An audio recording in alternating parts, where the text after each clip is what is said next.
Valencia con una nueva cápsula de salud mental. La timidez es una forma de tener poca confianza en los niños, en uno mismo, y a veces se le llama ansiedad social. Los niños tímidos pueden ser muy seguros de sí mismos en casa y en situaciones sociales. Todos los niños atraviesan una fase de ansiedad ante lo desconocido o timidez que empieza alrededor de los 6 meses de edad y después durante los años siguientes se aprende a tener un equilibrio. Elizabeth. Hello, esta es Elizabeth Valencia desde Angels for Kids on Call, un centro de salud comunitaria localizado en la Florida Central. Y bueno, hoy, ¡ay! Me fascinan esos colores, Cata, gracias, qué lindos. Personalidades múltiples.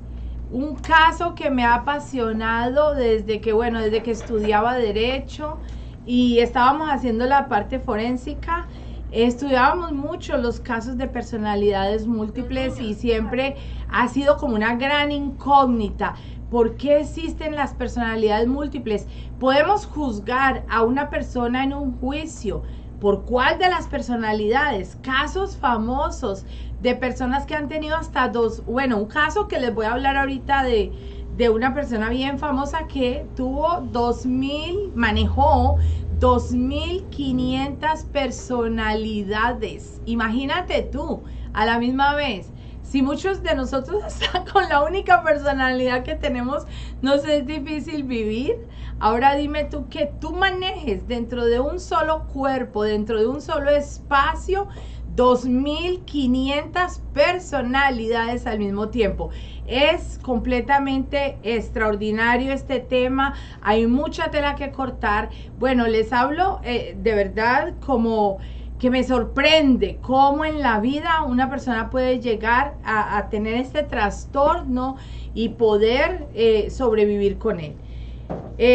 Nosotros estamos localizados en la Florida Central, como les digo. El número principal es el 407-730-7983, 407-730-7983. Yo estoy probándome diferentes espejuelos que Cata me ha regalado para el programa. Estos más oscuritos, Cata, ¿verdad? Sí. Pero hoy es viernes, como dice Cata, y el cuerpo lo sabe, así que ya nos vamos preparando con los diferentes espejuelos y sobre todo que estamos acá en nuestra Florida, en nuestra bella. Ay, me gusta, Cata, están lindos, gracias. Ahora sí, estamos hablando de personalidades múltiples, cómo manejar y cómo identificar, sobre todo cuando una persona tiene múltiples personalidades. A ver, vamos a mirar cómo los podemos identificar. ¿Es difícil vivir con alguien así? ¿Crees que esa persona se pueda catalogar como buena, como mala? ¿O por qué una persona puede llegar a tener esto? Bueno, en este trastorno, porque es un trastorno de identidad, es primero que todo disociativo. Antes era conocido como trastorno de personalidad múltiple. La persona está bajo el control de 2 o más identidades distintas de forma alternativa, porque es increíble cómo alternan estas personalidades entre sí. A veces una conoce a la otra, a veces una identifica a la otra, pero muchas de las veces la otra no identifica a la siguiente personalidad o a las siguientes personalidades que tiene. La persona no puede, fíjate, no puede recordar información que normalmente recordaba fácilmente, como los acontecimientos cotidianos, información personal importante, acontecimientos traumáticos o acontecimientos estresantes. Se desconoce el número de personas con trastorno disociativo de identidad. En un estudio pequeño, alrededor de un 1.5% de las personas sufren este trastorno en un año en concreto. Así que no digamos que es como otras enfermedades que tenemos, que se ve una de cada 2, una de cada 4, una de cada 5, una de cada 50. No, este es un 1% de la población. El trastorno de identidad disociativo puede presentar las formas siguientes, como posesión, o sea que es completamente se posesiona de esa persona o no posesión. En la forma de posesión, las diferentes identidades de la persona aparecen como si se tratara de un agente externo que toma el control de la persona. Llega como si llegara otra persona y toma el control del cuerpo de esa persona, de su voz, de su cuerpo. En muchas ocasiones la persona cambia completamente el tono de voz, las maneras como se comporta, la manera como gesticula. Por eso te digo que cuando estaba estudiando Derecho en la parte de forénsica, nosotros miramos mucho eso, porque es increíble cómo una persona que de verdad haya sido diagnosticada con esto puede hacer cosas tan supremamente contrarias. Ser tan pacífica y ser tan agresiva, ser una persona tan tímida y ser una persona tan brillante, porque son personalidades que están contrarias, que no se comunican en algunos casos y en los cuales una no tiene memoria de la otra. Así que eso es increíble, es apasionante el tema. De nuevo, somos en Angel for Kids on Call, un centro de salud comunitario. Estamos en la Florida Central.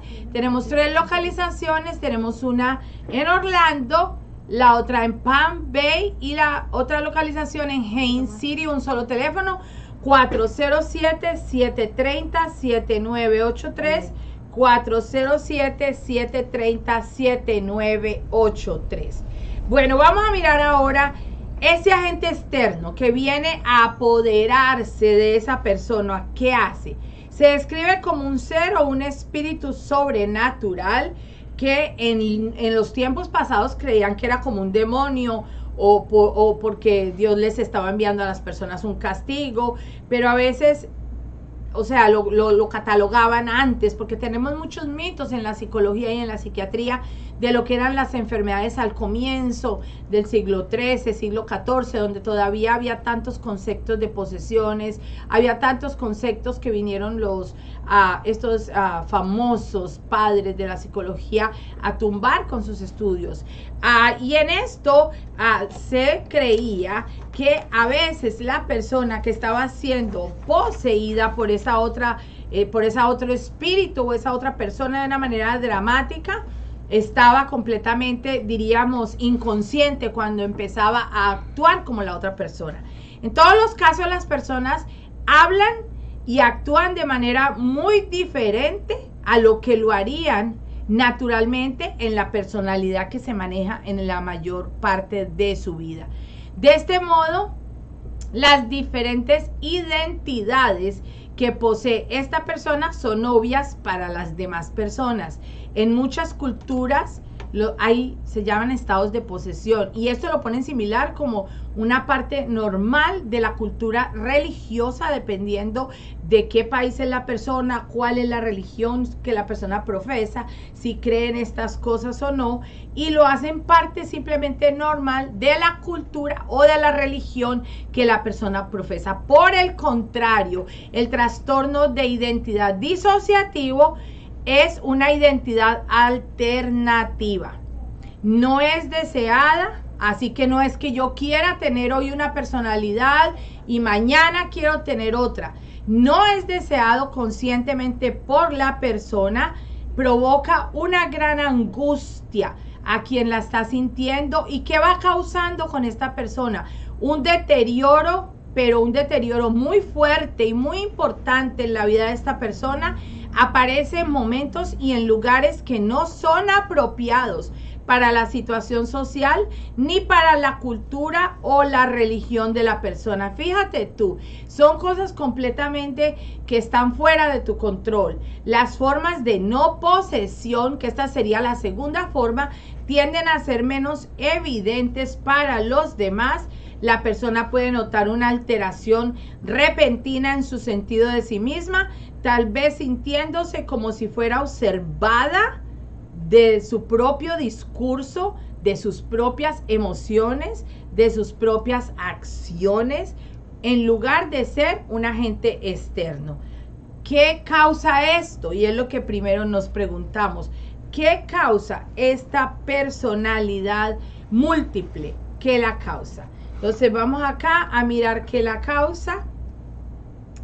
Este trastorno disociativo aparece en personas, fíjate, siempre aquí vamos a mirar lo que es un abuso, vamos a mirar lo que es cuando la persona tiene miedo, qué es lo que traen los miedos. Entonces, el trastorno disociativo suele aparecer en personas que sufrieron una grave tensión emocional, abrumadora, o que en algún momento de su vida tuvieron un trauma que los marcó para siempre. Casi siempre se da en los años de la infancia.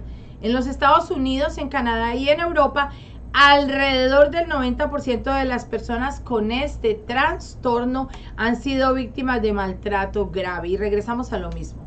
¿Qué puede sucederle a un niño, verdad, cuando está desarrollándose? ¿Quiénes son los que lo protegen? ¿Quiénes son los que están supuestos a dar la vida por él? Pues simplemente sus padres o las personas, los cuidadores, ya sea, llámense tíos, llámense abuelos, llámense quien esté a cargo, esa es la figura que los protege. En esa figura está puesta toda la confianza de ese pequeñín. Si esa persona que es el protector o protectora de ese infante realiza cualquier tipo de abuso físico, sexual o emocional, completamente va a tener un cambio en la personalidad de ese ser porque está en su pleno desarrollo. Entonces, la infancia es la época donde más traumas se forman, aunque se desarrollen cuando la persona ya ha alcanzado el grado de adultez, pero el origen, la formación está en la infancia. Algunas de estas personas no han sufrido abusos, pero han experimentado una pérdida, y una pérdida muy temprana, como la muerte de uno de los progenitores. No está listo nunca un niño para perder a sus padres. Vamos a decir, tenías 5 años y perdiste a tu padre, no lo puedes superar. Esto puede hacer que tú te refugies involuntariamente, inconscientemente, en diferentes personalidades. Por eso se llaman trastornos de personalidad o personalidades múltiples. Esto es también podemos mirar cuando la persona vive con un ser muy querido, un ser muy cercano, y el ser muy cercano está sufriendo una enfermedad muy grave, una enfermedad terminal. Esto es un factor estresante para ese niño que no está preparado todavía para enfrentar todo esto que le está presentando la vida. Así que a medida que el niño ya comienza, sabemos que hasta los 3 años el 70% del cerebrito ya está formado. De los 3 años para adelante le queda un 30% que se va formando hasta que nosotros ya estamos vida adulta ya tenemos un 2% que seguimos ahí retándonos para que sea formado. Los grandes genios como Einstein y como todos estos genios han logrado desarrollar un poco 3 o 4% más de lo que desarrolla el resto de la población, pero tiene que ser muy genio para poder llegar a superar como que el rey que ha desarrollado toda la mayoría de los seres humanos hasta ahora. Así que el cerebro de nosotros es una cajita llena de múltiples cajas que se desarrollan definitivamente fuertemente, y la mayoría hasta los 3 años. Por eso es tan importante de 0 a 3 años qué hubo en la vida de ese niño, qué hubo, con quién estuvo, quién lo cuidó, si alguna vez fue abusado, si alguna vez fue maltratado. Durante esos 3 primeros años son los cimientos de la vida de ese ser humano. Así que mamá, papá, algunas veces es bueno trabajar, algunas veces es bueno quedarse en casa y esos primeros 3 años vivirlos y cuidarlos al lado de tus hijos. Es algo que recomendamos si no tienes a la abuela, a la tía, a alguien que tú puedas darle de confianza. Pues esos 3 años son básicos en la formación de ese nuevo ser humano que está siendo dado a cargo tuyo. Bueno, a medida que los niños se van desarrollando, estos niños deben de aprender diversos y complicados tipos de información que comienza a ser parte del cerebro, que va a ser parte del cerebro de ese ser humano adulto. Experiencias únicas de identidad personal, cohesionadas y complejas. Pero cuando se presenta el abuso sexual y físico en la infancia, la identidad, que ahí es cuando se está formando la identidad en ese ser humano, entonces la identidad personal puede tener efectos duraderos sobre la capacidad de la persona para construir una identidad única, especialmente cuando los abusadores son los mismos progenitores o los mismos cuidadores. Imagínate que quien te esté abusando sea tu mismo progenitor o tu mismo cuidador. Qué terrible, ¿no? Entonces, los niños que han sufrido abusos pueden pasar por diferentes fases, las cuales se separan en diferentes percepciones, en diferentes recuerdos. Con el tiempo, estos niños pueden desarrollar una capacidad de escapar del abuso al alejarse, o sea que se van a disociar de su duro ambiente físico. ¿Cómo me escapo yo de un ambiente físico terrible? Simplemente separándome, disasociándome de él. Cada fase o experiencia traumática se puede usar para producir una identidad diferente. ¿Qué quiere decir? Que en el desarrollo de ese infante, cada año, cada día, cada experiencia abrumadora que va a tener ese pequeño, va a hacer que él inconscientemente cree una nueva personalidad que va a surgir en un momento determinado. Así que si un niño fue abusado, di tú, por 10 años, bueno, ahí es donde nos encontramos esta cantidad de personalidades múltiples. Sin embargo, si estos niños en situación de vulnerabilidad son suficientemente protegidos y contenidos psicológicamente por adultos que verdaderamente se preocupen por ellos, es menos probable que desarrollen este síntoma de trastorno de identidad disociativo. A ver, vamos a tratar, les voy a dar ahorita los ejemplos de la persona más famosa que ha habido, que ha tenido 2.500 personalidades al mismo momento, pero también quisiera mostrarle primero para que entiendan cuáles son los síntomas de este trastorno. El trastorno de identidad disociativo tiene un curso que es crónico y es potencialmente incapacitante. Aunque muchas personas consiguen tener un buen nivel de funcionamiento y conducen sus vidas de manera creativa y productiva, el trastorno de identidad disociativo presenta varios síntomas característicos. Fíjate, es tan tremendo que no regresa. Diríamos que es como un Parkinson, es degenerativo. O sea, no va hacia atrás, va aumentando cada vez que la persona va aumentando su edad. Y síntomas: amnesia, amnesia total de los hechos.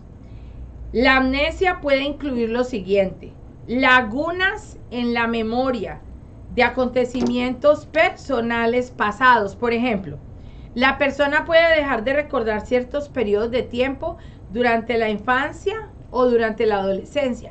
Y casi siempre que esos periodos de tiempo que la persona marca en amnesia es en esos periodos de tiempo donde fue abusada, donde fue maltratada, donde fue brincada esa seguridad que debía de haber tenido. Fallos en la memoria de los acontecimientos cotidianos, actuales, de las habilidades bien aprendidas. Por ejemplo, la persona puede olvidar, fíjate esto tan interesante, la persona puede olvidar temporalmente cómo utilizar un computador. Puede ser muy bueno hoy y mañana se puede sentar enfrente del mismo computador que usa todos los días y no saber ni cómo prenderlo. El descubrimiento de la evidencia de cosas que han hecho pero que no recuerdan haber hecho. Las personas afectadas pueden tener la sensación de que todo un periodo de tiempo ha quedado completamente en blanco, como si no lo hubiese vivido nunca. Así que después de un episodio de amnesia, es posible que descubran objetos en los closets de su hogar o muestras de lo que ellos mismos escribieron con su propia letra. Y ellos no pueden explicarse cuándo yo escribí esto, cuándo yo guardé esto en este lugar, porque la amnesia es total. También pueden encontrarse en ellos mismos en lugares distintos a los que recuerdan ellos haber estado por última vez y desconocer ni poderse explicar cómo y cuándo yo llegué hasta acá, cómo llegué hasta acá, en qué momento llegué hasta acá. Pueden mostrarse incapaces de recordar cosas que han hecho o de explicar cambios en su comportamiento. Es posible inclusive que se les diga que dijeron o que hicieron cosas y la persona simplemente no lo recuerda. Es increíble, o sea, es como que yo viva una vida prestada, viva una vida en un cuerpo prestado. Simplemente no lo recuerdo, aunque me esté incapacitando. En la forma, y esto es en la forma de posesión, las diferentes identidades son claramente aparentes para los familiares de la persona en cuestión, como para los compañeros observadores, o compañeros de clase, o compañeros de vida. Pero la persona habla y actúa de una manera obviamente distinta, como si otra persona hubiera tomado físicamente posesión de ella. Esto es la forma de posesión. En la forma de no posesión, las diferentes identidades no suelen ser tan evidentes porque es más secreta para los observadores. En lugar de actuar como si fuera otra persona, las personas con este tipo de trastorno de identidad disociativo pueden sentirse desconectadas de algunos aspectos de sí mismas, así que son como blackouts que le van a llegar a la persona. Ellos se ven a sí mismos en una película o como si estuvieran viendo a una persona completamente diferente. Tremendo. De repente pueden pensar, pueden sentir, pueden decir y hacer cosas que no pueden controlar y que ni siquiera parece que les perteneciera a su propia personalidad. Las actitudes, las opiniones, las preferencias, por ejemplo, en cuanto a comida, comen cosas que no hubieran comido en su otra personalidad. Se visten de una manera que no hubieran sido capaces de vestirse en la personalidad originaria de ellos. Es como si fuera otra persona. Pueden cambiar repentinamente para volver a cambiar a la otra personalidad. Algunos de estos síntomas, como los cambios en las preferencias alimentarias, pueden ser observados por otras personas, pero como para ellos mismos es completamente inconsciente, ellos no se dan cuenta de lo que están haciendo. Vamos un momentico a una pausa y ya regresamos para darles todo lo que es la sintomatología de las personalidades múltiples y hablarles del caso de la persona que manejó 2.500 personalidades al mismo tiempo. Así que un minutico y regresamos. Mi nombre es Ángel Bermúdez. Soy el director del Departamento y Programa de Salud Mental y Conductual en Angel for Kids on Call. Somos un centro de atención multidisciplinaria, bilingüe, multicultural y de atención integral a la familia y a la comunidad en el área de Florida Central en todo lo relacionado a la salud mental y conductual.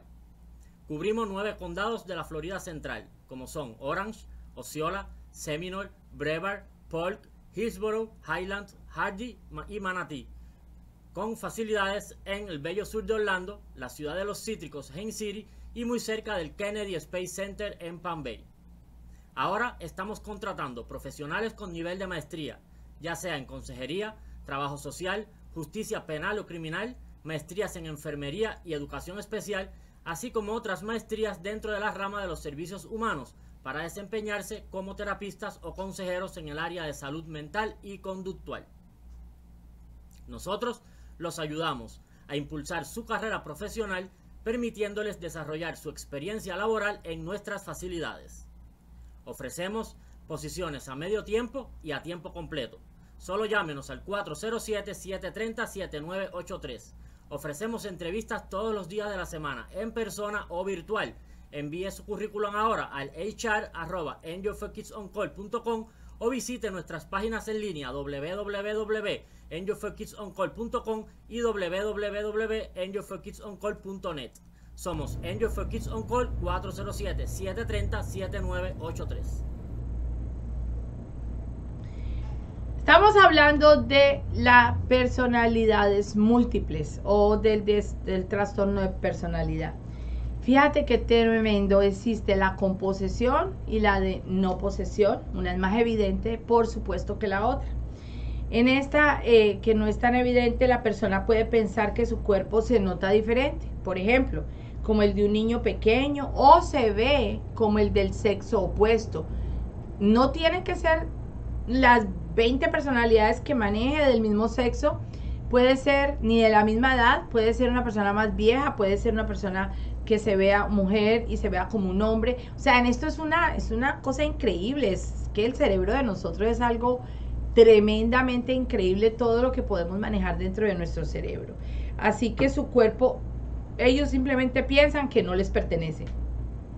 Pueden referirse inclusive a sí mismos como nosotros, porque como son varias personalidades, cuando hable, en vez de hablar en primera persona, va a decir nosotros, o en tercera persona como él, ella, a veces sin siquiera saber por qué.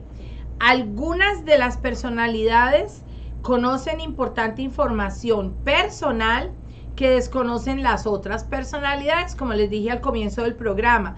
Una personalidad puede conocer a la otra, pero la otra no conocerá a la primera.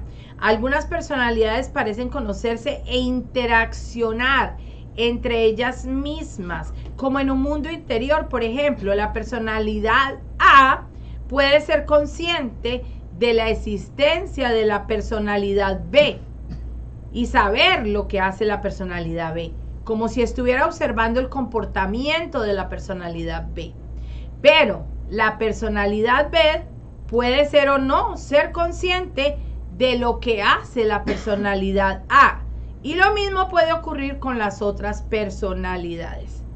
La alternancia entre distintas personalidades y el desconocimiento de las conductas que provocan suele hacer que la vida de la persona sea completamente caótica. ¿Qué clase de confusión es un solo cuerpo y diferentes personalidades interactuando entre ellas mismas? Como les dije antes, en los siglos XIV, XV consideraban que había posesión. Lo consideraban como algo diabólico. Pero cuando vinieron nuestros grandes pensadores, encontraron que no, simplemente era un trastorno de personalidad donde involuntariamente las personas podían manejar esta persona maneja hasta 2.500 personalidades y no siempre tienen que ser ni del mismo sexo, ni de la misma edad, ni del mismo pensamiento religioso.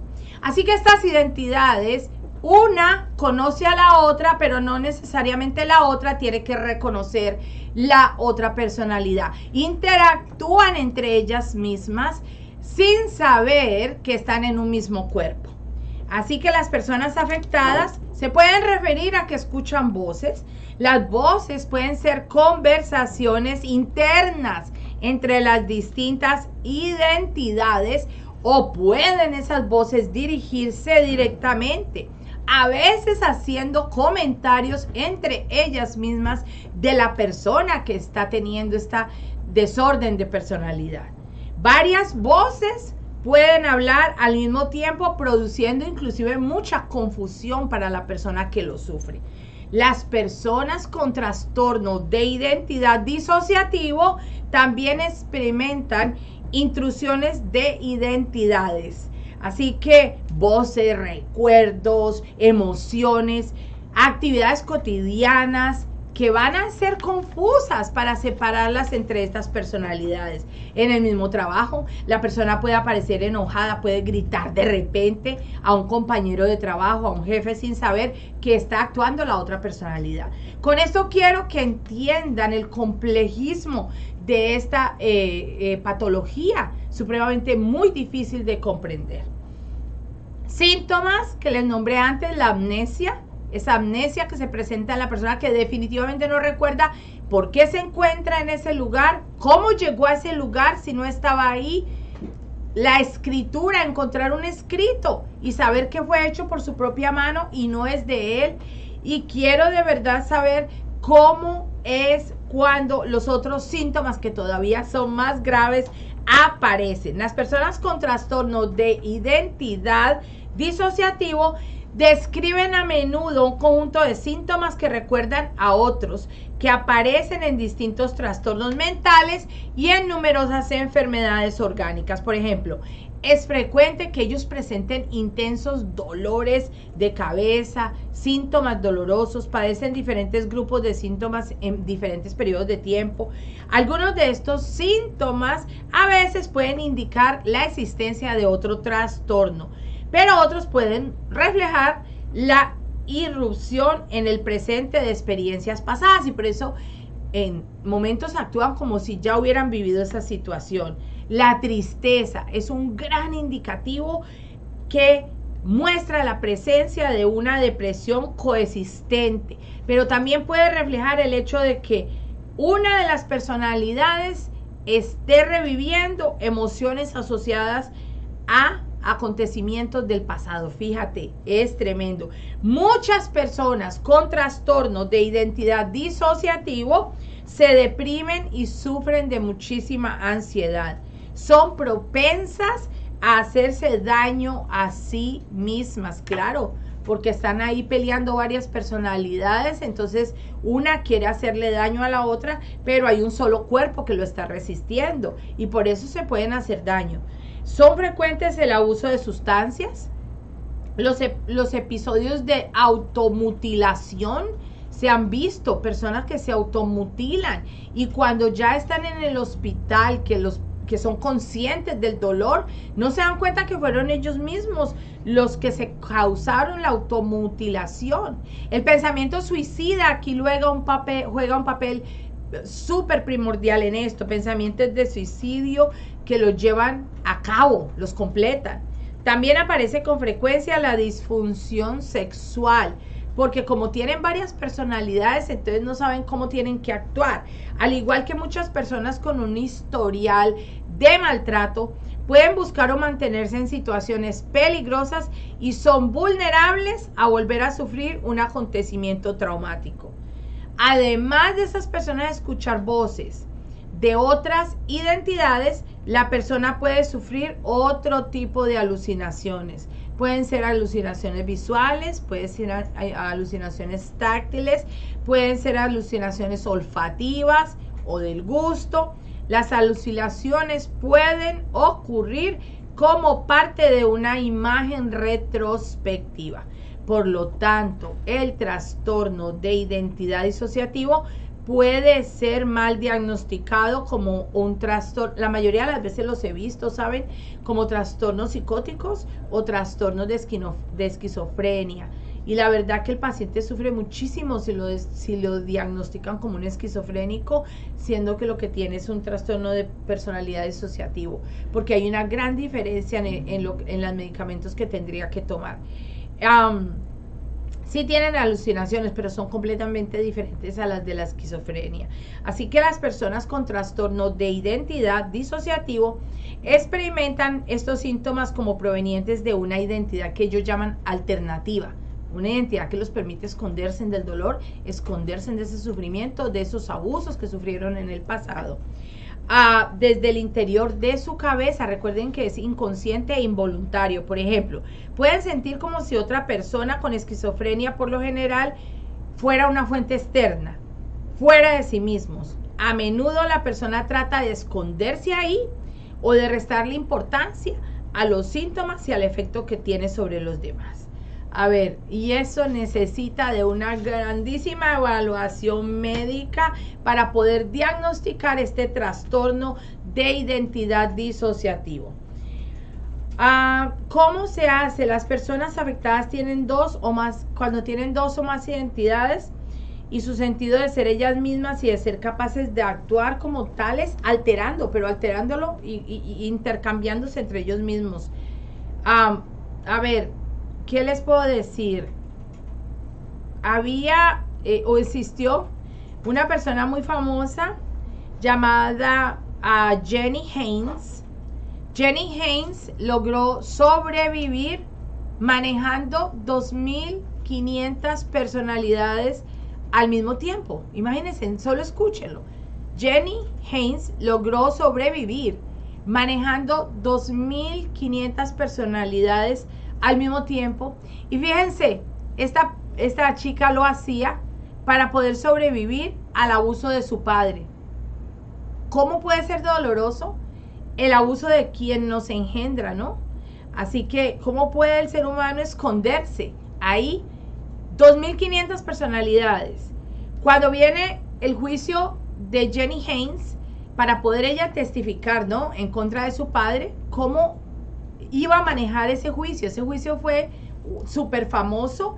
¿Qué pasó? Ese día solo había una mujer en el estrato de los testigos, pero de ella emergieron otras, o sea, 6 personas preparadas para testificar sobre el abuso extremo que había sufrido. Dice James, entré a la corte, me senté, hice el juramento y luego, un par de horas después, volví a mi cuerpo y salí. Eso fue lo que le dijo Jenny Haynes. Cuando era niña, Jenny fue violada y fue torturada repetidamente por su padre, Richard Haynes. La policía australiana afirma que es uno de los peores casos de abuso infantil de este país. Para hacer frente al horror, la mente de Jenny creó una táctica extraordinaria. Se inventó nuevas identidades con el fin de escapar del dolor. Así que es una cosa increíble. Yo sinceramente pienso que el caso de Jenny Haynes es para no solamente pasarlo así como yo lo estoy pasando por encima, sino que para ella poder sobrevivir ese abuso repetido de ese papá, ella tuvo que pasar por 2.500 personalidades. Y el día del juicio, ella simplemente sintió que salió de su cuerpo y no supo cuándo regresó, porque las diferentes personalidades de ella eran las que hablaban en el juicio. Así que es algo increíble. A ver, existe también algo que es el primer caso, ¿no? El primer caso conocido. ¿Cómo se detecta esta enfermedad? ¿Quién descubre esta enfermedad? Bueno, el primer caso conocido de esta enfermedad de múltiple personalidad o de personalidad disruptiva se detectó por el médico de origen alemán Edvard Gemelin en el año 1791. Este médico trató a una chica alemana que de repente empezaba a hablar en francés o en alemán con acento francés. Existía una relación entre las dos personalidades, ya que la personalidad secundaria conocía a la primaria y mantenía sus recuerdos, aunque la primaria no conocía a la secundaria. Fíjate tú, entonces hay esa interrelación que una personalidad sí pueda conocer la otra, pero la segunda no la reconoce. Es Mary Reynolds. Mary Reynolds era una chica que a la vez en una personalidad era seria y en la otra era una chica bromista. Unos años más tarde, eso sucedió en el año 1816, apareció el caso que fue documentado por Dr. Samuel Mitchell y se trataba de una mujer que nació en Inglaterra, pero que luego se trasladó a los Estados Unidos. Así que, como estos casos, conocemos muchísimos más que han sido casos de personas bien famosas que han desarrollado estas personalidades para esconderse y poder sobrevivir al abuso de sus padres o de sus progenitores. Yo pienso que ese juicio debe haber sido, Dios mío, pienso que ese juicio tiene que haber sido muy fuerte para quien lo vivió, quien logró conocer esto, pero nosotros nos vamos a pensar qué difícil es criar un niño, ¿verdad? Pero qué difícil es tener que enfrentar en la parte adulta a una persona que posea esta cantidad de personalidades y que simplemente las tiene por esconderse del dolor y del abuso que sufrió. Así que acerca de esto hay muchas maneras de detectarlo. Las personas con este tipo de enfermedad tienden a informar excesivamente sobre los síntomas, bien conocidos del trastorno dan poca información sobre otros, tienden a crear identidades alternativas muy estereotipadas, tienden a tener muchísimas hospitalizaciones y es una de las cosas que más ellos sufren. Por lo general parecen disfrutar de la idea de sufrir de parecen que disfrutan de la idea de sufrir de este trastorno. Si los médicos sospechan que el trastorno es simulado, también pueden cruzar la información con diferentes fuentes. Así, ¿qué pronóstico tiene una persona que sea diagnosticada con esta enfermedad? Bueno, el pronóstico es que algunos síntomas pueden aparecer y pueden desaparecer de manera espontánea, pero el trastorno de identidad disociativo no se va a resolver por sí solo. No es que me dio hoy y mañana se me quita, no, es que me dio hoy, tal vez esconda, pero ese trastorno, si no es tratado, sigue ahí, sigue vivente y puede estar creando más personalidades cada día. El grado de recuperación de un paciente con este trastorno depende de los síntomas y también depende de las características personales, así como de la calidad y de la duración del tratamiento que ellos reciben. Y un ejemplo de esto es las personas que padecen otros trastornos mentales graves que no tienen un buen nivel de funcionamiento en su vida o que siguen profundamente apegados a sus agresores, son los que peor evolucionan. Esos no tienen salida porque tienen al agresor viviendo con ellos. Fíjate tú, qué susto, qué miedo. Pueden requerir un tratamiento muchísimo más prolongado y las posibilidades de éxito de un terapeuta que trabaje con un paciente con estos síntomas va a ser muchísimo menor. Definitivamente la psicoterapia es la más recomendada en estos tratamientos. También la visualización guiada por la hipnosis. Bueno, yo soy hipnoterapeuta y traté casos de hipnosis y sí se puede tratar las múltiples personalidades por medio de la hipnosis. La persona en hipnosis está en un semi-inconsciente y ahí podemos hacer que el paciente llegue a un nivel donde sin dolor, sin sufrimiento, pueda llegar a recordar acontecimientos que estando 100% consciente no puede recordarlos. Así que la hipnosis es aconsejada en este tipo de diagnóstico de personalidades múltiples. El objetivo con la hipnosis es que el trastorno de identidad disociativo suele ser integrar las distintas personalidades y llegar al objetivo que se integre en una sola personalidad. Sin embargo, esto no siempre es posible. En las situaciones en que no lo sea posible, el objetivo entonces sería lograr una interacción armoniosa entre las distintas personalidades y que le permita a la persona tener un grado mejor de funcionamiento, como quien dice, que pueda vivir más en paz. ¿Qué pasa con los medicamentos aquí? ¿Qué función tienen los medicamentos en este diagnóstico? La farmacoterapia puede aliviar algunos de estos síntomas específicos coexistentes como la ansiedad o como la depresión, pero no tiene efecto sobre el trastorno en sí. La psicoterapia es el tratamiento principal utilizado para integrar esas diferentes entidades. O sea, vamos a separar la hipnosis.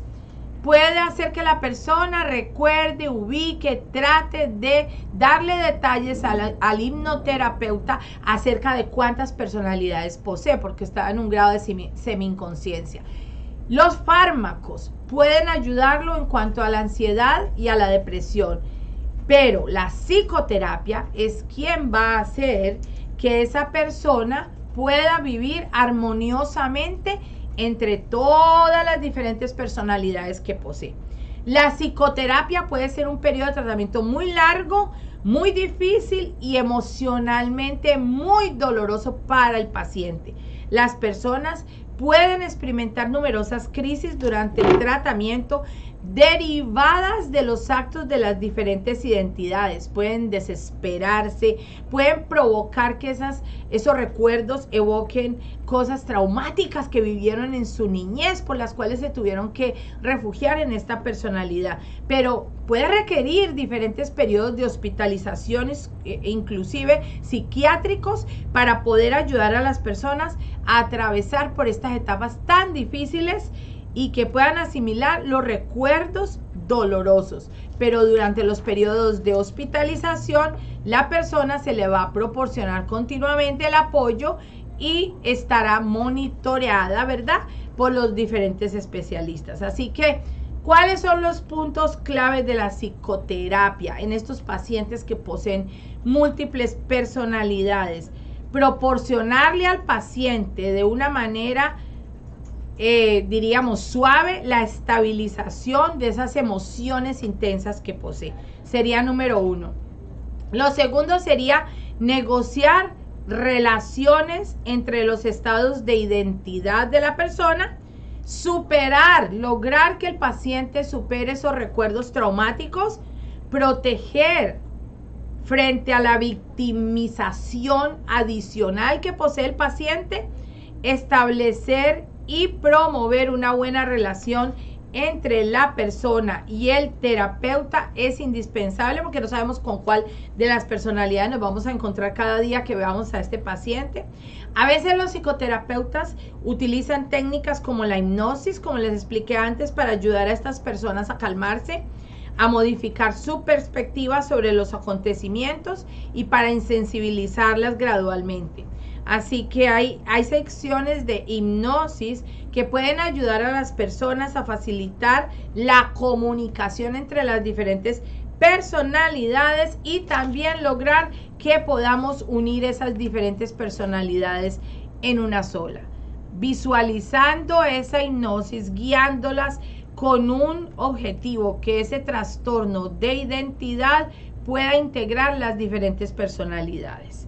Así que es necesario que el paciente coopere, la familia que lo entienda y que nosotros los profesionales de salud usemos nuestros métodos psicoterapéuticos y además hipnóticos para poder trabajar con un paciente que ha sido diagnosticado con múltiple personalidad, porque no es un paciente fácil de tratar, pero tampoco imposible.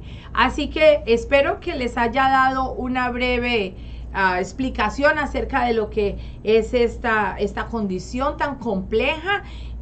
Ya supieron que pueden considerarse muy afortunados quienes tengan una sola personalidad. Así que aprendan a llevar, ¿no, Cata? Aprende a llevar tu propia personalidad. Alondra, una sola, ¿cuántas tienes? Mimi. Así que aprender a vivir con esa única personalidad que tenemos y tratar de entender a los seres que en alguna parte están viviendo con este diagnóstico. 407-730-7983, 407-730-7983. Atendemos pacientes desde los 3 años de edad hasta los 99 en los 11 condados de la Florida Central, de manera virtual y de manera presencial, de manera bilingüe.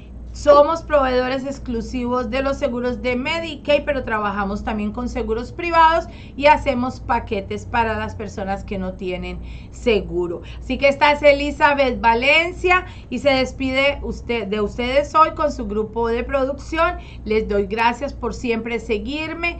Por favor, si alguien necesita información acerca de todo lo relacionado con salud mental, búsquenos en nuestras diferentes páginas sociales, especialmente en YouTube, Instagram, Twitter y en nuestra página de angelsforkidsoncall.com, donde encontrarán el resumen de estos programas y podrán identificar las causas tempranas y la sintomatología y formas de tratamiento para las diferentes enfermedades en salud mental y los diagnósticos correctos. También hacemos evaluaciones para inmigración y para el Social Security cuando estén buscando su retiro. Así que estamos acá en la Florida Central. Me despido de ustedes deseándoles que siempre sean positivos y que sean muy agradecidos por cada día de vida que Dios les regale. Saludos.